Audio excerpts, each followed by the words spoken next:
这个话题要来关心台北市立法委员的选举，有缘投仔兄要拼美人，这是民进党暗算要定调党内头人吴乃麟的孙仔吴怡农拼台北市中山上山区，和国民党现任的立法委员蒋万安要来拼一个关键。另外，台湾民众党的主席郭文哲想要派伊的幕僚学者，也就是黄静莹拼士林北投选区，和民进党现任的立法委员吴思瑶来对战。也毋过有消息讲，黄静莹无啥想要选。 学姐绝对是一个合格的候选人。目前参选这个还是没有规划。那他个人意愿怎么样？一半一半吧。如果是1到10分的话，我目前自己的意愿还是3到4分。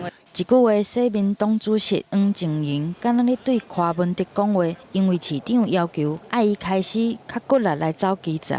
跟着我们的市府顾问一起，地方的里长沟通，然后甚至连握手啊这些都可以稍微学习。早就讲过，无想要投入立委的选战，但是传出柯文哲有规划爱伊来台北市走透透，希望会当突破伊的心防，来投入士林北投区的选战。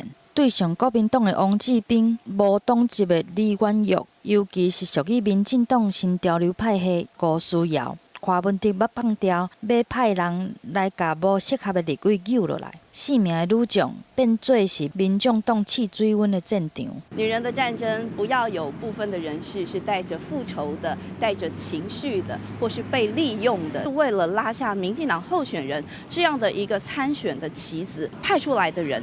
都只不过是国民党的助选员。吴思瑶面对白色力量派出来的水姑娘啊，绿营同款嘛有来杀缘投仔兄，传出民进党中央要征召绿营的吴乃麟的孙仔吴怡农来对决台北市中山上山区国民党的立委蒋万安。两个缘投仔兄的战争，互选战加真热，嘛互蒋万安真歹提早布局后一届市长大战。我谢谢民进党这么看重我，但是2020是总统和立法委员的选举，并不是选市长。